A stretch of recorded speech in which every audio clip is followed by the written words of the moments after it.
Just by the clothing you guys give me, it's either we're going back to the 90s or that's a sport question. I don't know. But you've given me a jersey before, but it had nothing to do with the topic, so I don't know anymore. What's the question? What's the question? Let's have a look. By the way, listen to this. On my way here, he gives me a call. He's like, Rev, how long are you going to be? I'm like, about 15 minutes. He's like, okay, when you get here, just stay in the car. There's a German Shepherd on the loose. I don't know whose it is. I'm looking out the window and it's just roaming around the streets. Just stay in your car. I'm like, okay, whatever. I'll stay in the car. And then he's like, okay, I'll call you back. So he calls me back within a minute or two and he's like, yeah, it's still here. Just stay in your car. I'm like, whatever, no worries. And we started speaking, like talking about something else. And then I'm like, is it still there? He's like, yeah, it's still there. The dog might be hungry. I'm like, by the way, what color is it? He's like, it's red. I'm like, what do you mean? I'm like, what color is it? What color is the dog? He's like, it's red. He's like, it's a red German Shepherd. I'm like, what do you mean red? And then he's telling me, he's like, what's wrong with you? It's a German Shepherd. It's a red German Shepherd. He's like, what don't you understand? It's like, I'm sorry. Yeah, it's my fault. I should know that there are thousands of red German Shepherds roaming around the streets. Like, what's a red German Shepherd?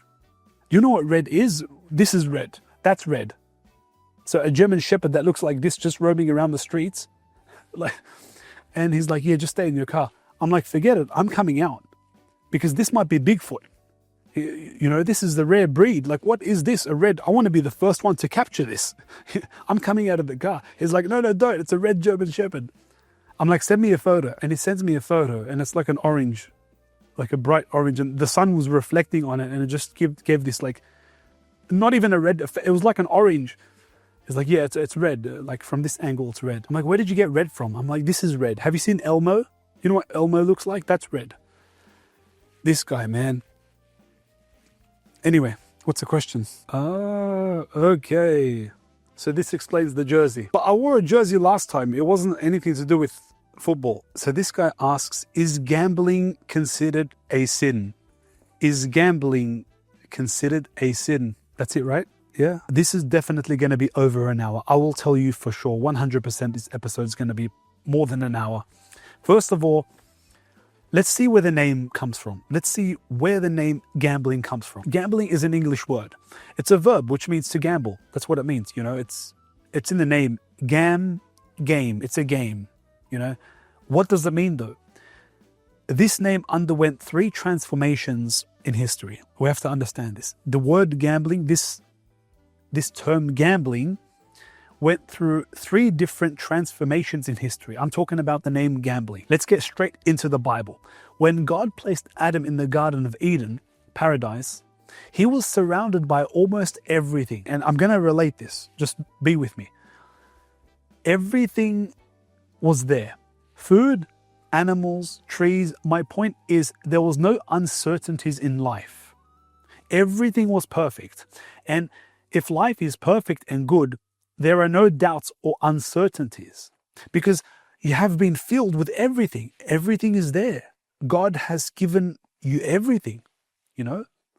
Basically, there are no reasons to take any risks. You're in paradise. You've got everything you need. So there's no need to put yourself in such a position of risk. I'm talking about humanity's early stage in paradise. However, after Adam was expelled because, you know, he disobeyed God's command, death came into the world and life of uncertainties began.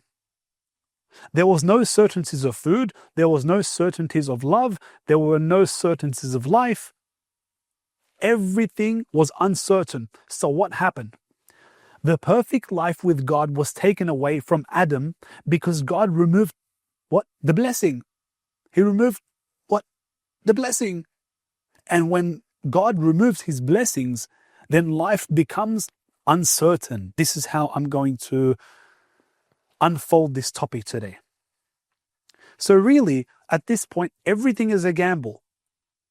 Will we live today? We don't know. Will we die today? We don't know. Will we eat today? Who knows? Because remember, Cain and Abel, of course, you know, life was not guaranteed. One took out his brother. Life is not certain anymore. Will my brother turn against me? Will my family reject me? Will my own people reject me? This is the first transition from a life of no worries to a life of worries. And when there is worries, then life becomes a gamble. Do you see? That's what gambling is. It's uncertain. You're not sure. Because Adam and his sons were not relying on God anymore, but rather their own decision. And human decisions without God are not reliable. So therefore, it's a gamble that it may be a success or not. Humans make so many bad decisions. Everyone. If you're human, you've made a bad decision. You know? We see this today in everything that we do in life is a gamble. The decisions we make, even the relationships that we get into is a gamble. I just met this girl. I don't know, is she the one? What about our occupation? What we do for work, study.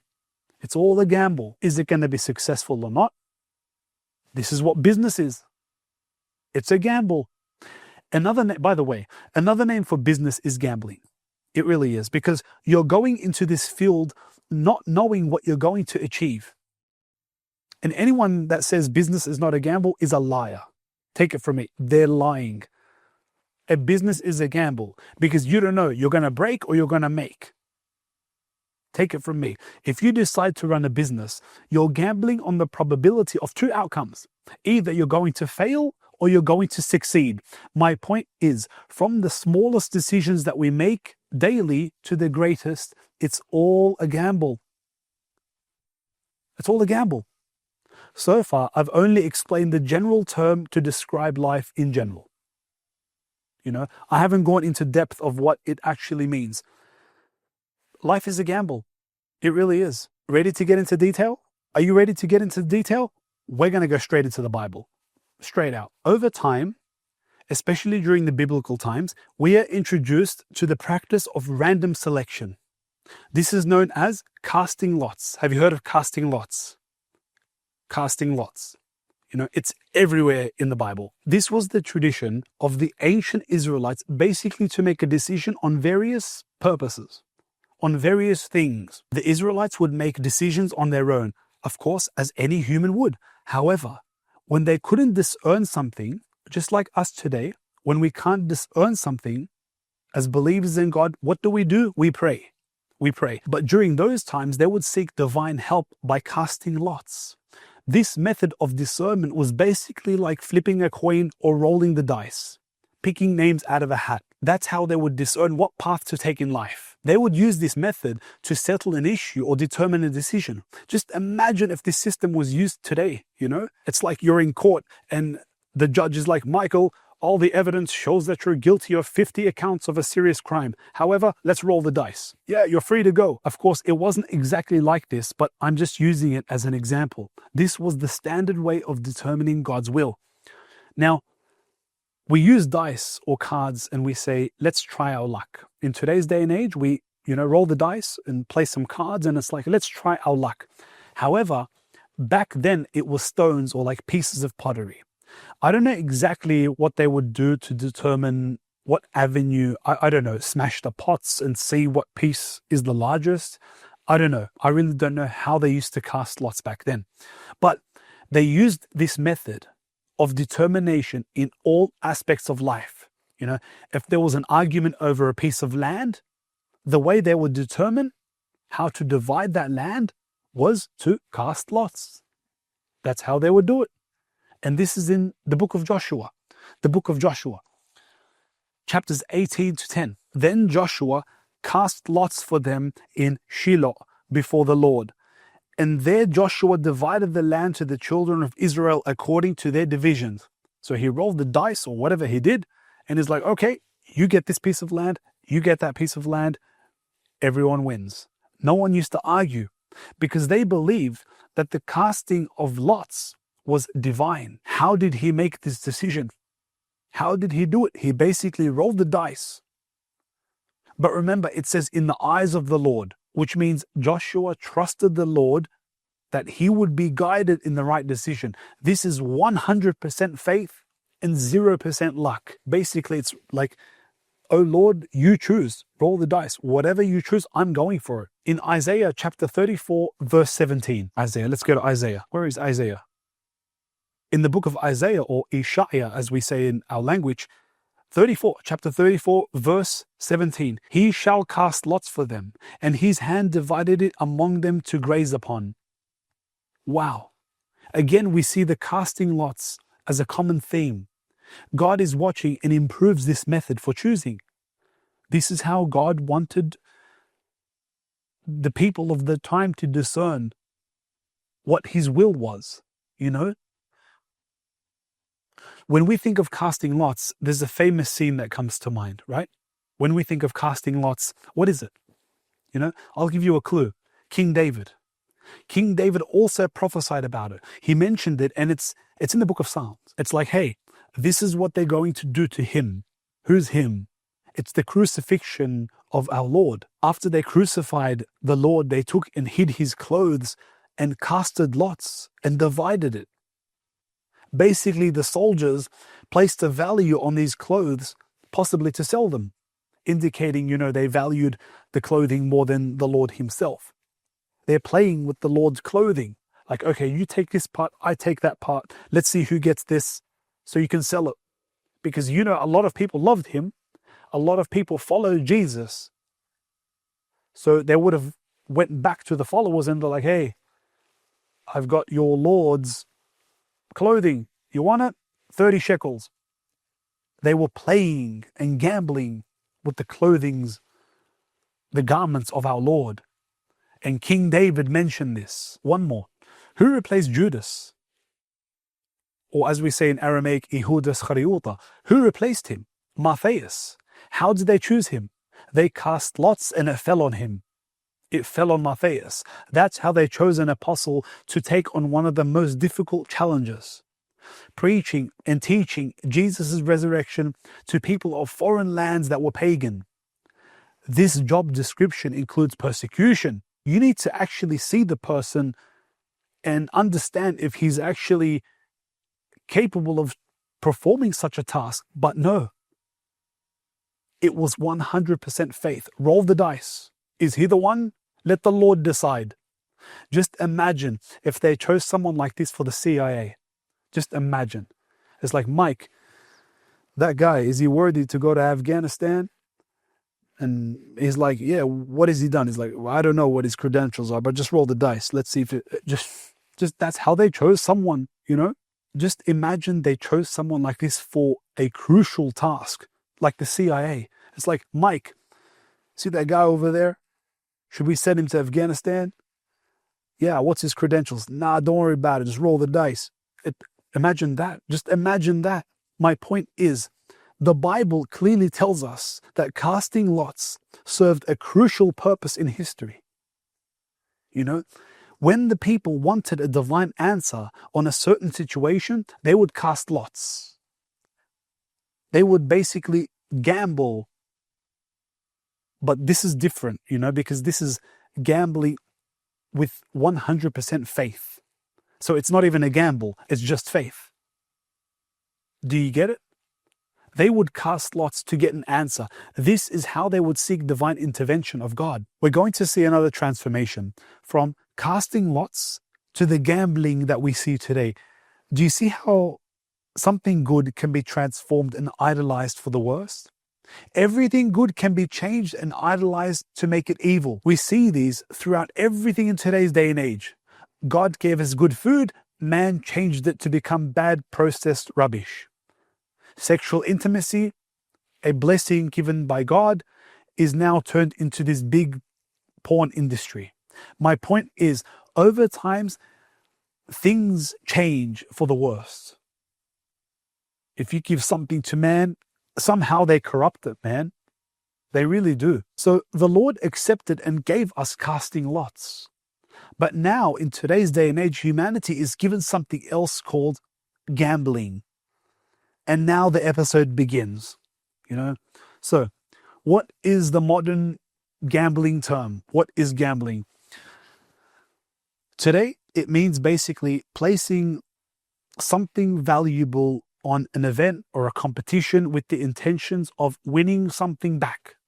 Right? That's the definition. Nobody gambles knowing they're not going to win. People have hope and confidence that they will win something when they place a wager on an event. You know, that's the reason why people gamble. If you gamble knowing 100% you're going to lose and you still do it anyway, then I think you have more than a gambling problem. You need to see a priest. Straight out. So what can you gamble on today? Or maybe should I say, what can't you gamble on today?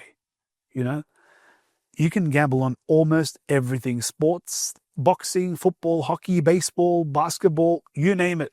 You name it. We've all been there. You name it. These are normal. These are custom sporting events to gamble on. But I wish I can say that this was it. I wish I could say that these sports were the only ones. Today, you can gamble on absolutely everything. You can even gamble on who's going to be the next prime minister or president. You can even gamble on this. Believe me. It's absolutely ridiculous now. These gambling companies are stupid and they contradict themselves, you know, because they advertise every sort of gambling option that caters to every human. You can bet on horses, dogs, entertainment, elections. You know FIFA? FIFA we used to play. You can even gamble on people that are playing that game. You're basically gambling on someone else gambling. That's how bad it is, man. Like, if you hate gambling, you'll be tempted to gamble because of the numerous options. Like Bet365. You can gamble on absolutely everything. They give humanity all these options to bet on, and then they give you some sort of warning towards the end, like, yeah, we care about you. Rubbish. Absolutely rubbish. Have you seen those gambling commercials? It's like they advertise the sport and the gambling options, and towards the end, some guy comes in for like a second and is like, gamble responsibly. Like, do you actually care about people's responsibility? You crooks. The only reason they say gamble responsibly is to cover themselves legally. They don't really care about people's lives. Like, if you're struggling with sins, give me a sin. What's a sin? Sexual sins? If you're struggling with sexual sins and it's like, David, this is Vanessa, and these are the options. But be responsible. If I really love David, I won't give him any options or make Vanessa accessible. Because I know you're struggling. But if I didn't care about David, I would cover myself and say, hey, here she is. But be responsible. So if you do something stupid, I've covered myself and it's on you.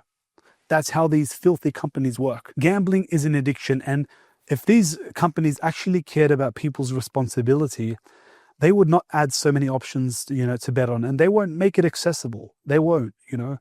Not only can you gamble on everything, but just pick up your phone and gamble on any sport, anything you want to do, anything you want to gamble on. It's very accessible. It's so easy as going to the bathroom, taking out your phone, signing into the account, dropping a couple of $100 on a horse, and that's it. It's like every time you go to the bathroom, you spend $100. You know? Why? Why?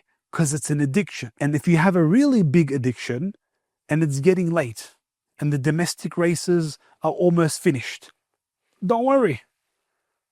Don't worry. These filthy companies have international races. That way gambling is 24/7.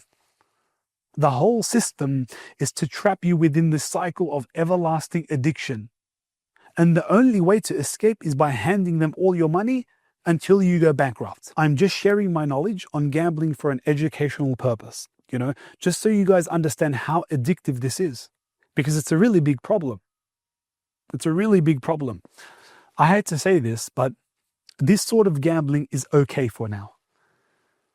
You know, you're probably like, what are you talking about? You know, right now it's okay. It's okay. I hate to say this, but I have to. I'm about to introduce you to the lowest part of gambling, the lowest of all lows. There's another type of gambling in which the human is trying to outsmart a programmed machine.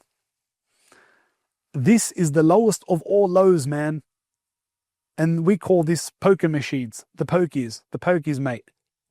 You're actually trying to win against the machine that's designed and regulated by humans to make more money than the gambler. The companies know this and the gamblers know this. We all know this. It's obvious. But because it's such an addiction, people play anyway. Basically, you're gambling against a rigged system. You're gambling against a really rigged system, and they tell you in plain sight. They'll tell you in plain sight that it's rigged. Who's done a gambling course? I've done one. I've got my gambling, I don't know, does it expire? I've had my gambling license since I was like back in high school, I think. If you have a gambling license, I've got one. I think it's expired. I don't know if it's expired. If you want to work at a pub or a bar or a club, you need a gambling license. You actually need to sit down. It doesn't allow you to gamble. Having a gambling license is nothing to do with gambling. It just allows you to work at a pub. If you want to gamble, just walk into just hop onto your phone, sign up, and that's it. You're good to go. But when I sat down for my gambling license, you actually sit down for an exam. You have to pass a test. Now, before you sit this test, they will provide you with information about the poker machines. They'll tell you exactly the win-loss percentage. It's ridiculous because everyone knows it's rigged. Everyone knows it's rigged. The machines, the poker machines, they all have to comply to a government standard to pass the test so that the machines can be allowed to be placed in clubs. That's how it works. This is the worst thing to gamble on because it's not about the individual talent anymore. It's not about the individual skill. It's a computer-generated system that's made to win and you to lose. You've moved away from human skill to a machine that must follow the standards and laws to make more money than the individual playing. This is the biggest addiction. It's basically like, hey, you're going to lose. Do you still want to play? And they're like, yeah, I'd like to lose $500 today. Yeah, let's do it. It's a big addiction, man. It really is. And the reason why I said gambling on sports is much better than the pokies, because you're actually gambling. It's not good, but compare it to pokies, it's much better because you're gambling on people's ability. Who's going to win, United or Liverpool? I don't know. Who's going to play good that day? They're not machines, so it can go either way. But the pokies, that's like, hey, you're going to lose. Do you want to play? And people still play. It doesn't make sense. Think about this logically. If poker machines are available to play, it means that it's making money for it to operate, right? Very simple. If it wasn't making any money, they won't make them available. That's how business works. There are many reasons why people gamble. Even before we get into the religious side of things, let's ask ourselves a question. What else can I do from the city that I'm from? I'll speak on behalf of Sydney because I'm from Sydney, Australia. Here in Sydney, after 5 p.m, the only thing that's open is kebab shops and clubs. There's nothing else open. You have these random little shops, but everything is closed after 5 p.m. 4:30, people are like, yeah, that's it, it's done. Close the shops, finished. Basically, the government is like, hey, go and spend $1,000 at the club. And when you lose in anger, go and have a kebab. Maybe that can cheer you up with extra garlic sauce. There's no nightlife in Sydney. There's no nightlife in Sydney. There isn't. It's absolutely ridiculous. When I was in Greece, you're going to see this theme everywhere. When I was in Greece, life started after 10 p.m, especially when the football was on. If Olympiacos and Panathinaikos were playing, forget it. You won't find a seat at any cafe. You can feel the vibe on the streets. It's beautiful. It's absolutely beautiful. Cafes and restaurants are full, like at 2 a.m. 2 a.m. Where can I get amazing coffee here in Sydney at 2 a.m? Besides 7-Eleven? Where can I get it? Where? Maybe, I don't know. Maybe you guys, is there such thing? Yeah, there isn't. There isn't. My point is, the city doesn't do a good job in hosting a nightlife. Keep the shopping malls open until like 3 a.m, 4 a.m, just like the United States, the US. Everything is open 24 hours. If you open all the malls, all the shops, cafes, restaurants, I believe you'll see a decrease in gambling because people have other things to occupy themselves with. The problem is there's no nightlife in Sydney. As soon as it hits 5, 6 p.m, you're either forced to eat a kebab or spend money at the pokies. Nothing else. Believe me. Believe me. That's how it is. Am I right? Correct me if I'm wrong. Correct me if I'm wrong. Correct me if I'm wrong. This is one reason why people gamble. It's because there's nothing else available for the people to do. Actually, there's one more thing available. There's one more thing available. But yeah, let's not go there. We don't want to go there. Make the shopping malls 24 hours and watch the gambling entries drop. Believe me, there'll be more jobs, more workers, more money circulating in food and beverages, entertainment, than poker machines. Make things available for people. You'll have more jobs. People can start working at 3 a.m., 4 a.m. Like, I don't have time to sit down and, scratch my head. I would love if the shops were open like at 3 a.m. I can get everything done and then come home and sleep. I don't have time throughout the day. As soon as it hits like 3 p.m., I'm like, the day's over. It's finished. Make things available. There are more reasons why people gamble.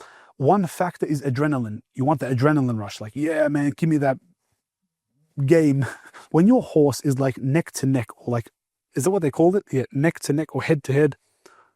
I think it's neck to neck. When the horses are like this and they're on the straight and it's like, am I going to win? Am I going to lose?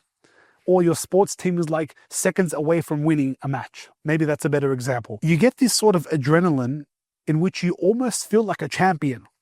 Like, not even the athlete that's playing feels this adrenaline. You're gambling on the sport and it's like, oh, I'm almost there. It's like, just blow the whistle, ref. Just blow the whistle. You get this sort of adrenaline like, oh, man, I'm almost there. Believe me, the athletes don't even feel like this. Honestly, some people love the adrenaline. And you see so many wealthy people love the adrenaline and just want to gamble on something. That's all they want to do. Why don't you just go to the gym, go for a run, listen to music, ride a dirt bike, man, jump off a plane? Like, does it have to be gambling? Does it have to be gambling? It will start with an innocent adrenaline rush. And then when you win, it's like, wow, I've actually got money. And then you're ensnared because you're going to try to win more and win more. Now, so far, we have those that have nothing else to do, and I don't blame them. As soon as it hits like 8 p.m., they have nothing else to do. Where can they go? Kebab, pokies, nothing else. Then you have the adrenaline junkies, the adrenaline addicts. They just want the adrenaline. The next group of people are the ones that are actually trying to make a living off it. They're trying to make a living off gambling. Let me tell you straight out, you cannot make a living off gambling. If you gamble on a sports event and you put some money on a game, if you win, great. If you lose and you're a male and you're masculine, we don't accept losing. We're going to go again and try to win back what we lost. When you lose again, you're going to try to win back what you lost again. And that's the cycle. Trying to get back. It starts small, believe me, it's a small trap. And then when it sucks you in, you're in. That's it, you can't get out. It's like a never-ending cycle. So many people get happy when they win something from gambling. But ask those people, ask them, how many times have you lost in the past? They've lost more than they've won. Believe me, they'll lose like 100 times, but as soon as they win, it feels like they've won $1 million. They feel like they're on top of the world, but count your losses. Count your losses. That's how low gambling makes you go. You start picking up scraps from the floor. Like, please, $5 will be good. Please, it turns you into a beggar. Gambling turns you into a beggar because you're begging for any win. Just something come my way. Again, this whole gambling problem goes back to the intentions. What are you doing it for? Majority of the time, it's all negative things. I'm going to win, buy some drugs and get some alcohol, and then comes women, and that's my night. You'll never walk up to someone playing the pokies and it's like, hey, why are you gambling? And they're like, I'm trying to feed the homeless. No one does this. No one gambles so they can feed the homeless. They're gambling for their own desires and their own, winnings. There are 3 reasons why people gamble. They're bored, adrenaline, and making money. I'm going to address all these points collectively. Now, let's go to the Bible. The scripture that I'm about to read clearly indicates how God feels about gambling, and you'll understand why. Okay, 2 Thessalonians chapter 3, verse 10. For even when we were with you, we commanded you this: if anyone will not work, neither shall he eat. Very simple. If you don't work, you shouldn't eat. Don't eat. Because you have to work for your food. That's what God commands. You have to get up and try. Get up and do something. And that's the command of God. God wants a hard worker. This biblical verse clearly illustrates that God desires humanity to work. No matter how much you try and justify yourself to make gambling this full-time job, I study the percentage and possibilities on which outcome to take. It's not a job. I don't care. It's not a job. You're not actually working for your money. It's not earned or deserved money. See, God desires each individual to be occupied by a job, a role, a career, whatever it is. You need to actually do something beneficial. God wants you to do your part. Put in the effort and He will bless the works of your hands. Don't believe me? Look at the story of Job. Job was a rich, wealthy man. He didn't get there by gambling on things. He worked hard to get where he was. And because of this, God blesses the works of his hands and He multiplied his riches. See, don't think of God as a strict dictator. Stop thinking this way, man. Don't. God really wants to bless you. And He wants to see more effort because, you could do so much. Think of a father and a son relationship on earth. Do fathers want to see their kids sit around gambling and doing nothing? Possibly getting to the stage of begging? No father wants to see this. So does our God? He doesn't either. He doesn't want us to fall into this trap of gambling. Our children, sitting around doing nothing all day really hurts parents because you see the potential this child has. You see through their problems. You see through their frailties. So when we gamble, God's like, you can do so much better and I will bless you. I promise. That's what He says. The Lord sees us as vessels of potential. The Lord sees us from above, collected all at once. He sees the garbage collector as a prime minister, the homeless guy as a doctor, the fisherman as an apostle, the gambler as an actual sports star. We got so much potential, man. And the Lord sees this and knows this, and He says, I will bless you. Just work for your business. Just work for your life. Just work. Don't waste your life. I will bless it, God says. I will bless it. Just put effort in. Now, people will ask me, hey, where in the Bible does it say you can't gamble? That's what they'll say. They want a clear answer. Do not gamble. Some people have asked me this, and I've explained to them. And they're like, no, if it's not written, I'm not interested. But, the Bible doesn't tell me not to snort cocaine. The Bible doesn't tell me, do not snort coke. It doesn't tell me. So can I do it? No. You need logic. You have to understand the root of the issue. The Bible doesn't tell us specifically in these words, do not gamble. You won't find a specific verse, so don't look for it. But if you take logic and common sense and various scriptures that lead to the root of the problem, you can find it. Money is the root of all evil. This is biblical. Now, I've mentioned 3 reasons why people gamble. In today's day and age, majority gamble to win some money. That's the reason why. Gambling in itself is not a sin. The action is not a sin. You have to understand this. But it's how much it affects you that can lead to a sin. If I place like $5 on a sports team, the action is not a sin. But it's a gateway or a door to a sin. Because someone that places a bet for the first time is not going to stop there. No one's gambled only once. No one has, if they have, it was a mistake. It was a mistake. No one's gambled once. If you gamble once, you're going to do it again. If you gamble twice, you're going to go for the third, the fourth, and that's it. It's a full-blown addiction, and it's really infectious because you can actually bring others with you as well. Be like, hey man, I found out something. We can win money on this. They're in, they've brought their family, they've brought their aunties and uncles, and everyone's a gambler. But wait, when does this become a sin? When you have a family and you have a responsibility that you've made an oath to God to take care of, and you dig deep into your savings to gamble, into your, the money that you've saved up. At this point, you let your whole family down. You've abandoned the commandments of God. The scriptures say, love your wives as yourselves. When you neglect your family, you neglect God. Because the family unit is a mini church. We've always seen it like this. The family unit, the home, is a mini church.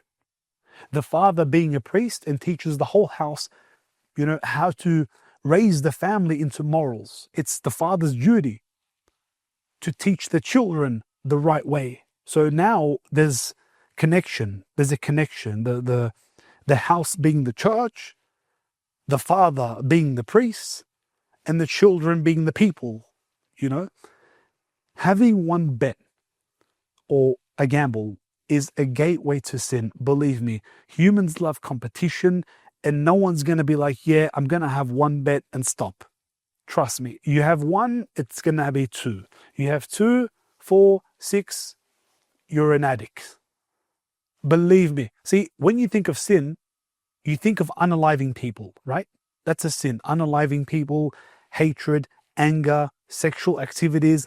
But gambling doesn't sort of fall in this category. It's more like mellow. The other sins are like up here, gambling's like right here.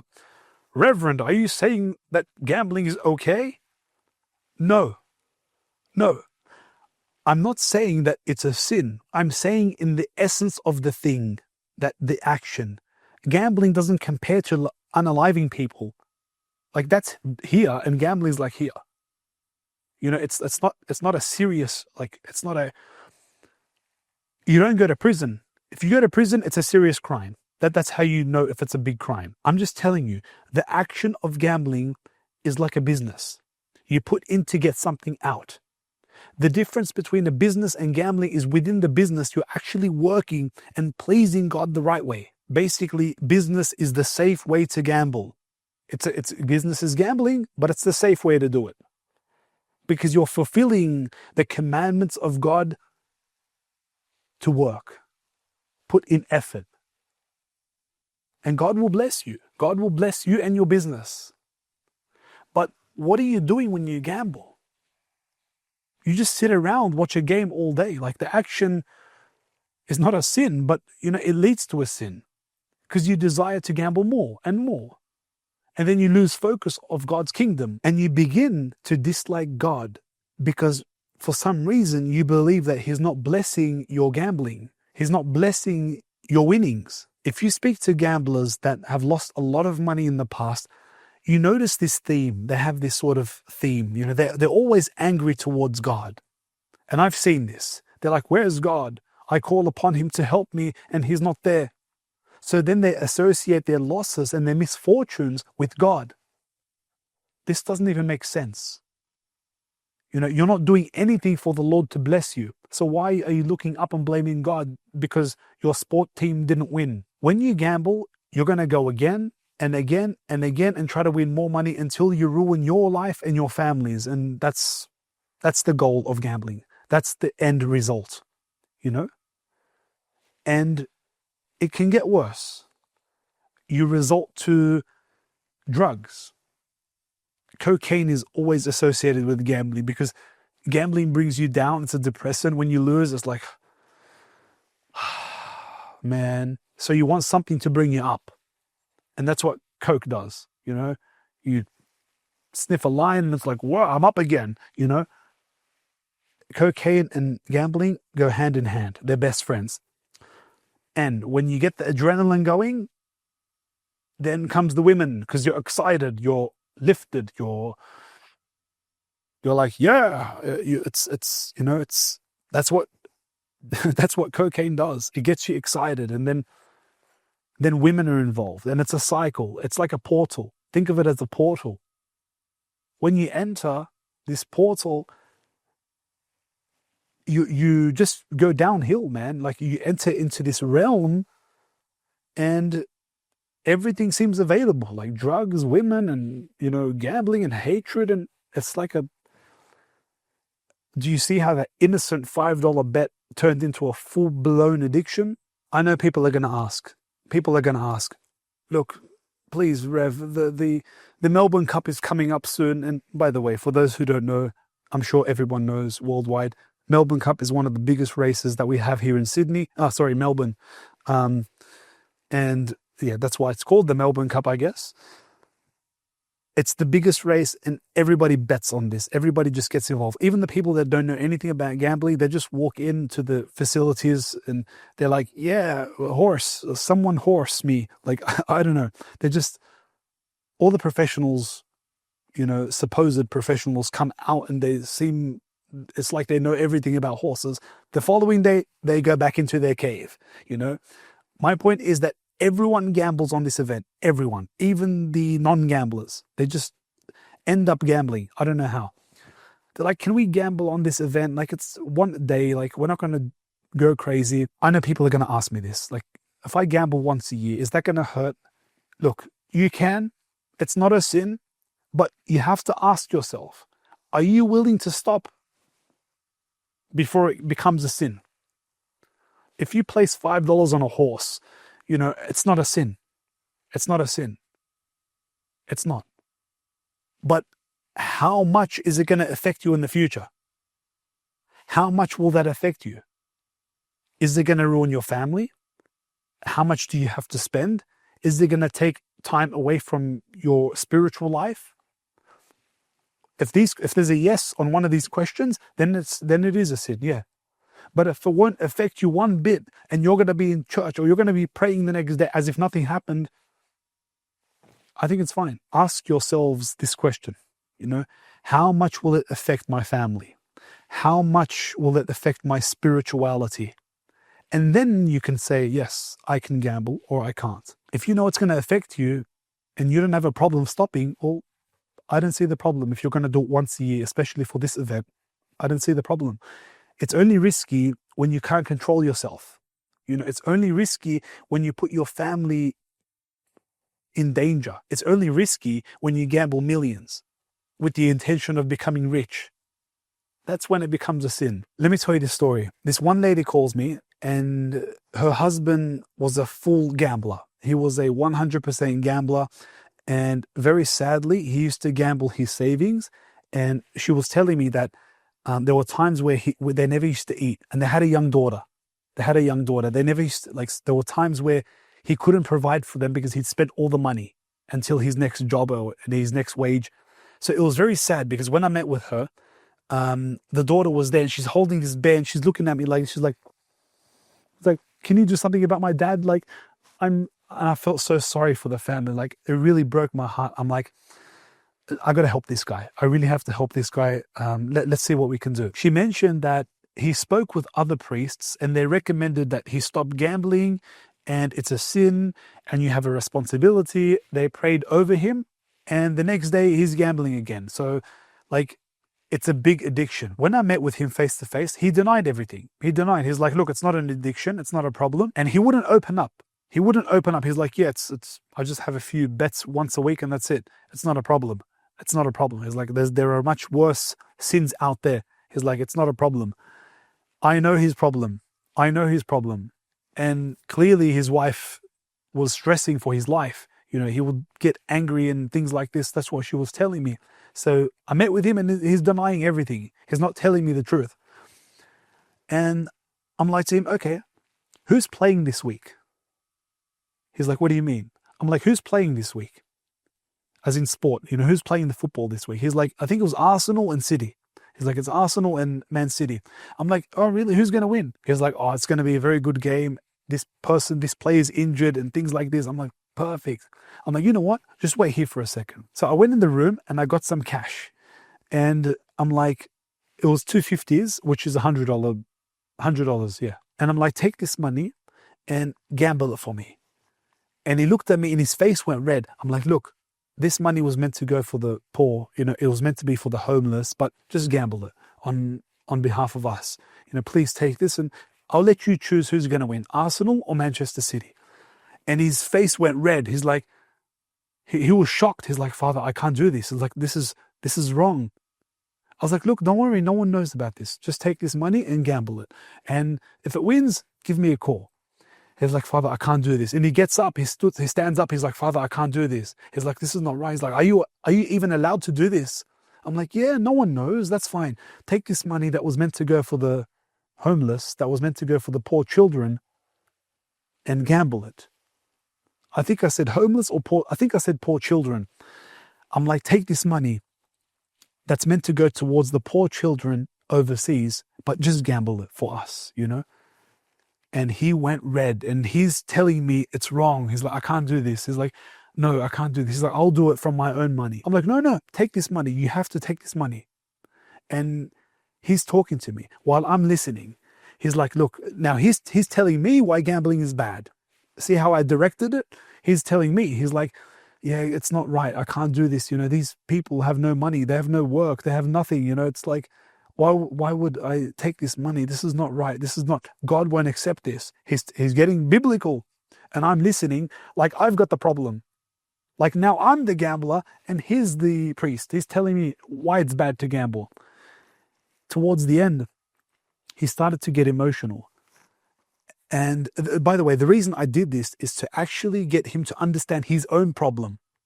Because he's doing the same thing. He's gambling his poor daughter's food money, So he needed to realize from a different perspective. He needed to realize this. And towards the end, he began to get teary. And he knew his problem. He said, look, I've let my family down. And I said, perfect.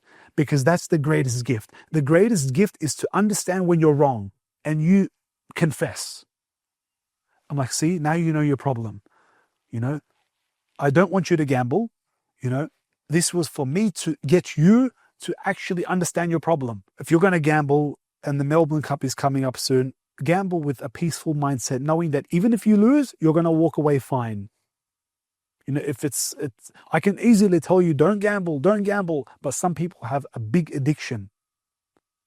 So I don't want to completely take this away from you, otherwise it's going to hurt you. But just understand that it's a trap. If you can control yourself, good, you have very strong willpower. If you can't, and you're going to do it again next week, you have an addiction, man. You have an addiction. See, when you gamble and you lose, it feels like you've lost something. Something within your heart feels empty. And then you begin to find ways to fill that emptiness by gambling more. This is why it's an addiction. Because your soul does not communicate with the Creator, God. If it does, you will find peace in prayer and reading the Bible. Now, when you love God and you gamble, the spiritual divine side overshadows your gambling life, which means your gambling doesn't affect you. The gambling doesn't affect you because you've already found peace in the fulfillment of God. Over time, you won't find satisfaction in gambling. Because when you communicate with God, that's your adrenaline, that's your joy, that's your excitement, that's your hope. Gambling is the mystery of not knowing. Again, if you love the unknown, why don't you fall in love with the spiritual world?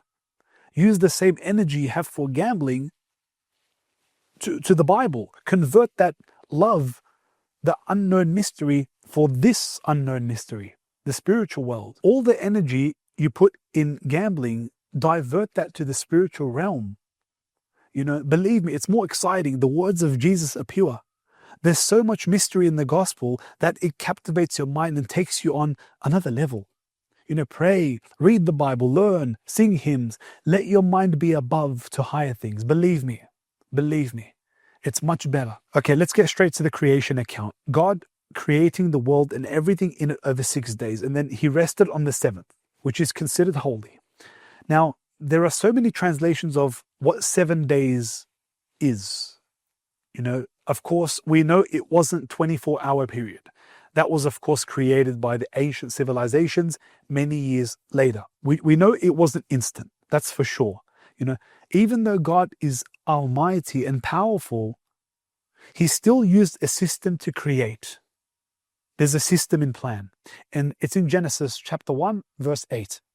Genesis chapter 1, verse 8. So God called the firmament heaven, and God saw that it was good, and there was evening and morning the second day. There are so many translations. Of what this cycle is. It's telling us that there is a process. Even though God is powerful and mighty, he could have created the world in a second, but it took 7 days. Just look at the life cycle process of a tree. When you plant a seed in the ground, it doesn't instantly become a tree. There's a full process, a germination process. It needs sunlight, warmth, the ground to be moist, etc. There's a process. Life is a process. Then it slowly starts to grow and sprout. Then you have the fertilization process. And then after years, it fully matures into a tree. And it becomes a tree. My point is that God is a God of order. And he loves a system put in place. Life is a process. It's a journey. It's not a destination to get somewhere. It's a journey. It's not about getting rich quick. It's not about the quick process, because you have so many individuals that are depressed and sick of life. They've got everything, but they failed in the process. The process makes your character. It's not the destination. So any of these get rich quick schemes, like gambling, doesn't develop a strong character. It just makes you a weak person. So if you're gambling, know that you're not following the cycle of life. Win, bang, money. It's a process. It's a process. A message to my beloved gamblers. I know you want to make money quick. And if you're kind of stuck, not sure what path to take, not sure what door there is other than gambling, have an idea in your heart. Take that idea and set it in motion. Build and establish an idea within your heart. Get the ball rolling. Fulfill whatever dream you have in your heart, and don't let anyone tell you can't achieve. At this point, you're sowing the seed. Pray that God bless the works of your hands. And believe me, the next thing you have is a full-grown tree, producing fruit and flourishing in your career, your business, and God's going to bless you abundantly. Have the mentality of a lion, not a sheep or a slave to gambling. Take your time. Take your time. I know gamblers want to win money instantly, but trust me. Trust in the Lord. Trust in the Lord, and he will bless the works of your hands. Don't listen to anyone. Don't listen to anyone. You can achieve. You can do whatever you want. God will bless you. Trust in the Lord. I have to say one thing though. Gamblers are very merciful when it comes to money. Their hands are open, actually, they're very generous when it comes to money. I don't know what this is. Maybe they're so used to throwing money away that they don't really care if someone wants money from them, but they're very generous. Gamblers are very generous.